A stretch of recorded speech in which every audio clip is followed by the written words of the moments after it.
নমস্কাৰ, মোৰ উপন্যাস বালিচৰৰ ধুমুহাৰ দ্বিতীয় খণ্ডটিলৈ আপোনালোক আটাইকে মোৰ ইউটিউব চেনেললৈ আন্তৰিক স্বাগতম জনাইছোঁ। আশা কৰোঁ প্ৰথম খণ্ডটো শুনি আপোনালোকে ভাল পাইছে। কাৰণ ভিউজ মই বহুত পাইছোঁ, কিন্তু ছাবস্ক্ৰাইব কমি আছে দেই। প্লিজ ছাবস্ক্ৰাইব আৰু কমেণ্ট কৰিবচোন মোৰ খণ্ডবোৰ সকলোতকৈ আগত শুনিবলৈ। বালিচৰৰ ধুমুহাৰ দ্বিতীয় খণ্ড। দেউতাকৰ মুখলৈ চাই ৰূপহীয়ে দেউতাকৰ মনটো পঢ়িব পাৰিছিল। সামান্য অকণমান সুখৰ আশাত মানুহে ইমান যে কষ্ট কৰিবলগীয়া হয়। তাৰ পিছতো ভগৱানে অকণমান সুখ, অকণমান আনন্দ তেওঁলোকৰ আঁচলত পেলাই দিবলৈ কিয় বাৰু কুণ্ঠাবোধ কৰে? গৰাখহনীয়াই থকা মাটিডৰা নি সিহঁতৰ পেটৰ ভাতমুঠি কাঢ়ি নিলে। চৰকাৰৰ কঠোৰ নিয়ম নীতিৰ মেৰপাকত পৰি দেউতাকৰ চাকৰিটোৰ পৰা বঞ্চিত হৈ সিহঁতৰ সপোনবোৰ ভাঙি চূৰমাৰ হ'ল। যেন সপোন দেখিবলৈ সিহঁতৰ কোনো অধিকাৰেই নাছিল। ভৱিষ্যত জীৱনৰ সোণালী সপোন দেখাত সিহঁতৰ বাৰু দোষ ক'ত হৈছিল? নাই, তাইৰতো মনত পৰা নাই। সেই জনা হোৱাৰে পৰা তাই দেখিছে দেউতাক আৰু মাকৰ কষ্ট। তথাপিও মাক আৰু দেউতাকে সিহঁত চাৰিওটা ল'ৰা-ছোৱালীৰ ভৱিষ্যত সোণোৱালী স্বপ্নবোৰৰ সপোন দেখি তাক বাস্তৱত ৰূপ দিবলৈ যৎপৰোনাস্তি চেষ্টা কৰিছিল।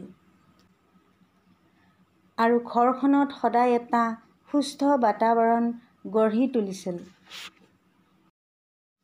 দেউতাকে সদায় স্কুলৰ পৰা আহি আবেলি সময়ত সিহঁতৰ লগতে গাঁৱৰ অংক আৰু বিজ্ঞানত দুৰ্বল ল'ৰা-ছোৱালীখিনিক সিহঁতৰ ঘৰত বহাই লৈ একেলগে পঢ়াইছিল। কিন্তু তাৰ বিনিময়ত সিহঁতৰ পৰা দেউতাকে কোনো ধৰণৰ নিৰ্দিষ্ট মাচুল লোৱা নাছিল। কোনোবাই কেতিয়াবা এসাঁজ ভাত খাবলৈ মাতিছিল, কোনোবাই কেতিয়াবা কণী ৪টা, ঘৰত হোৱা লাও, কচু অলপমান, আৰু কোনোবাই বিহুৰ সময়ত বনি চাউল কেইকিলোমান। এয়াই আছিল সিহঁতৰ গুৰু-দক্ষিণা। তথাপিও দেউতাকে সিহঁতক মৰম আৰু আগ্ৰহেৰে পঢ়াইছিল। মাকে কেতিয়াবা কিবা আপত্তি কৰিলেও তেওঁ মাকক বুজাইছিল, তুমি খং নকৰিবাচোন, আমাৰ দৰে সিহঁতৰো আৰ্থিক অৱস্থা বহুত ভাল নহয়। যেতিয়া টিউচনৰ ফিজ সিহঁতে ভৰিব নোৱাৰে, পঢ়াটো ভাল। অকণমান বুজাই দিলেই অংকবোৰ বৰ ধুনীয়াকৈ বুজি পায়।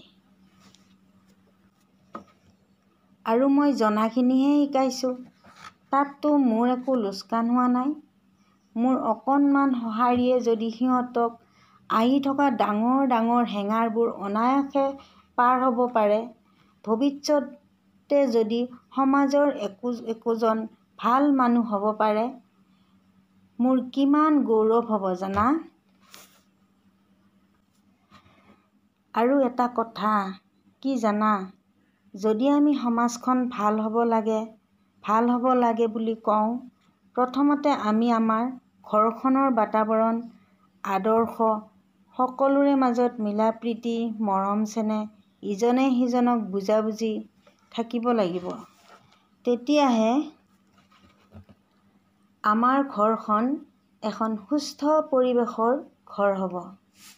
আৰু যে আমি কৈ থাকোঁ সমাজখন ভাল হ'ব লাগে বুলি, কোনে কৰিব? সেয়া হৈছে শিক্ষা। শিক্ষা, কলমৰ শিক্ষা এনেকুৱা এটা পদ্ধতি যিয়ে কোনো লাঠিৰে ভাল কৰিব নোৱাৰা অধমজনকো কলমে সৎ পথলৈ ঘূৰাই আনে। আমি যদি প্ৰথমতে ঘৰখন, তাৰ পিছত চুবুৰীটো, তাৰ পিছত গাঁওখন ভাল শিক্ষাৰে সকলোকে জ্ঞানৰ পোহৰ বিলাই দিব পাৰোঁ, তেতিয়াহ'লে আমাৰ সমাজখনৰ পৰা উচ্ছৃঙ্খলবোৰ নোহোৱা হৈ একোখন সুস্থ সমাজ গঢ়ি উঠিব। চাবা। ইমান সময়ে ভেবা লাগি শুনি থকা ৰূপাৰ মাকে ক'লে, আপোনাৰ চিন্তা আৰু উদ্দেশ্যক মই সন্মান কৰোঁ আৰু ল'ৰা ছোৱালীবোৰক শিক্ষা দিয়াটো মই বিৰোধী নহয়। কিন্তু আপুনি ভাবি চাইছেনে, এই বয়সটো যদি আপুনি এনেদৰেই পাৰ কৰে, ভৱিষ্যতে সাঁচতীয়া বুলিবলৈচোন একোৱেই নোহোৱা হ'ব। মাহিলী ফিজটো ল'লে আমালৈ অন্ততঃ কিবা একোটা ৰ'ব। আৰু আপোনাৰ দৰে বিনামূলীয়াকৈ সমাজ সেৱা কৰা মানুহ আজিৰ দিনত কেইটা ওলাব? ওলাব আৰু ওলাব, বুজিছা? এই যে মই ইহঁতক পঢ়াই আছোঁ, মই ইহঁতক কি কৈছোঁ জানা? যিদিনাখন তহঁতে সমাজত মানুহ হিচাপে আন 10জন মানুহক বিনা স্বাৰ্থত সহায়ৰ হাত আগবঢ়াবি, সেইদিনাখন তহঁতে মোক দিবলগীয়া গুৰুদক্ষিণা শেষ হ'ব, বুজিছা? আৰু তুমি কিয় চিন্তা কৰিছা? এইবাৰ আমাৰ স্কুলখন হ'বই। হেড ছাৰৰ লগত লগ হৈ কামবোৰ ইমান ধুনীয়াকৈ কৰিছোঁ, আটাইয়ে MLA লিষ্টৰ 1 নম্বৰতে আছে জানা। চিন্তাৰ কোনো কাৰণ নাই। গতিকে তুমি একো টেনচন নল'বা, চব ঠিক হৈ যাব। মাকে কোনো উত্তৰ নিদিয়াকৈ দেউতাকৰ কথাবোৰ শুনি গৈছিল মাত্ৰ। সৰু ভায়েক অনলে দৌৰি আহি মাত দিয়াতেহে ৰূপহীৰ চেতনা আহিল। কি হ'ল? মই দেউতাক বুজাবলৈ আহি ময়েইচোন অতীত হৈ পৰিছিলোঁ। অনলক তাই যাবলৈ কৈ তাই দেউতাকৰ ওচৰতে বহি মূৰটো লাৰি পিটিকি দেউতাকক ক'বলৈ ধৰিলে, দেউতা, তুমিনো কিয় এনেকৈ মন মাৰি থাকা? মানুহৰ জীৱনত ঘাত প্ৰতিঘাত থাকেই, ধৈৰ্য ধৰিব লাগিব। তুমি যদি ভাঙি পৰা, আমাক চম্ভালিব কোনে? তাতে মাৰ অসুখটো আছেই। মাজনী, তুমি বহুত ডাঙৰ হ'লা নহয়। ডাঙৰটো হ'লোঁ, তোমাৰ দুখবোৰ বুজিও পোৱা হ'লোঁ আৰু ভগৱানক বিশ্বাস কৰিবও জনা হ'লোঁ। চাবা, এদিন আমাৰ আটাইৰে ভাল হ'ব। দেউতাকে এটা স্বস্তিৰ নিশ্বাস পেলাই তাইৰ ফালে চাই তাইক আনি বুকুৰ মাজত সুমুৱাই কিছু সময় ধৰি থাকিল। কিছু সময় যোৱাৰ পিছত দেউতাকে হুমুনিয়াহ এটা কাঢ়ি ক'লে, মোৰ যদি কেতিয়াবা কিবা হয়, এই মাৰ ভায়েৰা ভনীয়েৰাহঁতক চাব পাৰিবানে আই? দেউতা, তোমাৰ আজি হৈছে কি? ৰূপহীয়ে দেউতাকৰ বুকুৰ পৰা মূৰটো উচাত মাৰি আনি মুখলৈ চাই সুধিলে,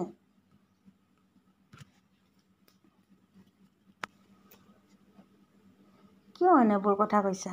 গা বেয়া নেকি তোমাৰ? নাই, মোৰ গা বেয়া নহয়। কিন্তু এই ধৈৰ্য, ভগৱান, বিশ্বাস কৰিয়েই জীৱনৰ 20 বছৰ পাৰ কৰি দিলোঁ। আৰু বা কিমান দিন ধৈৰ্য ধৰিব লাগে, সেয়েহে কৈছোঁ। মই আকৌ ভয়েই খাই গৈছিলোঁ। নাই, ভয় নাখাবা। তুমি মোৰ বাহাদুৰ ছোৱালী।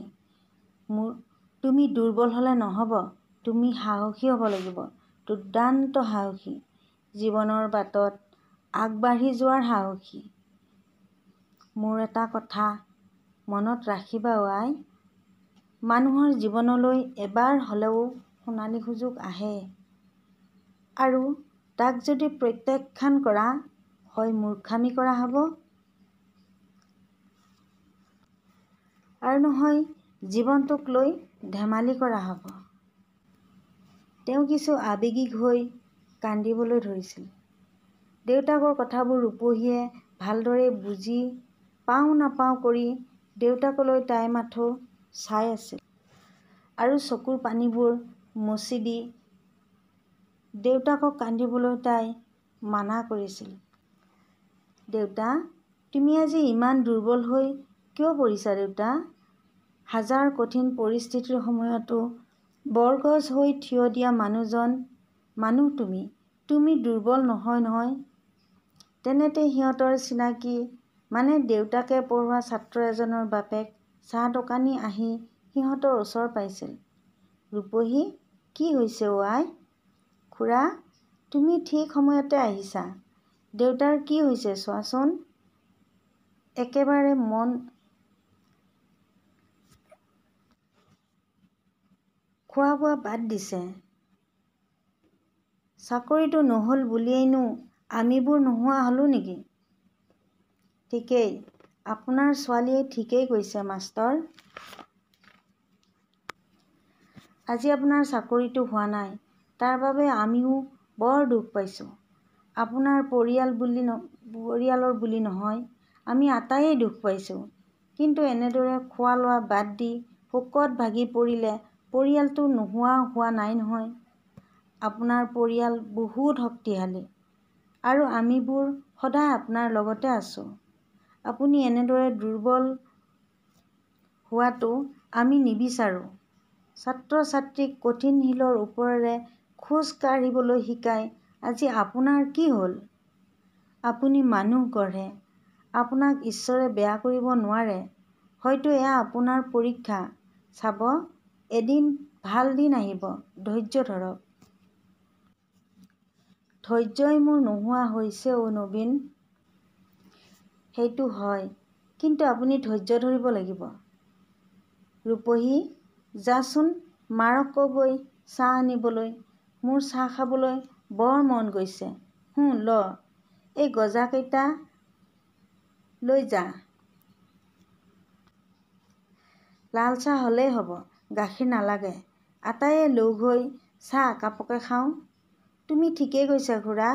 দেউতাই একেবাৰে খোৱা লোৱা পাহৰিয়েই গৈছে। মই এতিয়াই লৈ আহিছোঁ ৰ'বা। ৰূপহী গজাৰ টোপোলাটো লৈ ভিতৰলৈ গ'ল। মাষ্টৰ দাদা, মই আপোনাক কিদৰে সহায় কৰিব পাৰোঁ কওকচোন? চাহ দোকানী নবীন আৰু মাষ্টৰৰ মাজৰ কথোপকথন কি হ'ল, ভৱিষ্যতৰ পৰিকল্পনাক লৈ কি আলোচনা হ'ল, তাৰ বিষয়ে জানিবলৈ আপোনালোকে আগলৈ অপেক্ষা কৰিব লাগিব। আজিলৈ ইমানেই, ধন্যবাদ।